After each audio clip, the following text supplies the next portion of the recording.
There are a number of important challenges when facing into any Olympics, but the one that was probably unique for London, as opposed to previous editions of the Olympic Games, was what resulted from the arrival of the smartphone.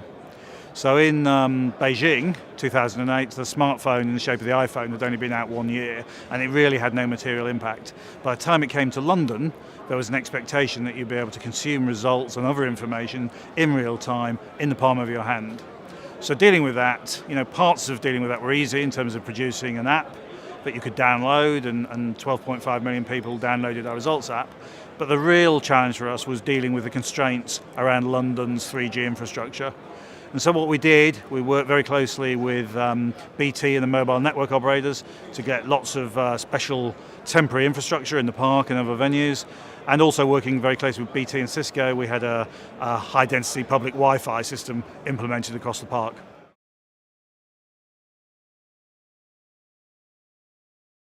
It's quite hard to summarise what the key technologies for the Olympics are, because there are so many different and various ones, ranging from the instrumentation technologies required to measure how fast somebody runs, through to the video and audio-visual technology, for instance, to support video adjudication, through to technologies like scoreboards and video boards and audio-visual to support simultaneous translation, through to conventional IT, PCs and servers, through to networks, both the physical cabling, the fibre, but obviously also the switches and the routers, through to other technologies such as radios. We had a dedicated radio network implemented across our venues just for the purpose of the Olympic Games. So actually a very broad spread of technology required to deliver the Games.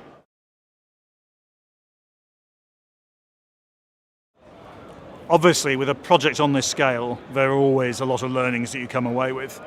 And some of them, are not unique to the Olympics. So, for instance, when I'm talking to Rio in a few weeks' time, I will be putting a lot of emphasis on the importance of getting your contracts set up correctly, that they're scoped correctly, that if you worked out your mechanism for dealing with your technology partners, that you get the best out of them, you do that in the right way.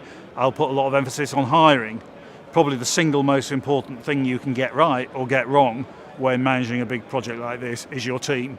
I was very fortunate in London that with only a couple of exceptions, I think we got our team more or less right, but that's such an important part to be successful in delivery.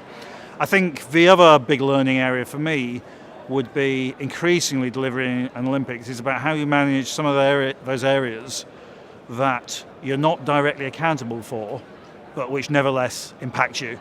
So, for example, what to do about the public infrastructure that you have no control over, or what indeed to do about the IT of other organisations that all might not be part of your own delivery, but nevertheless risks impacting the overall success of the Games. And so there's something I think that will become increasingly important in future Games as across the operation becomes more and more technology dependent.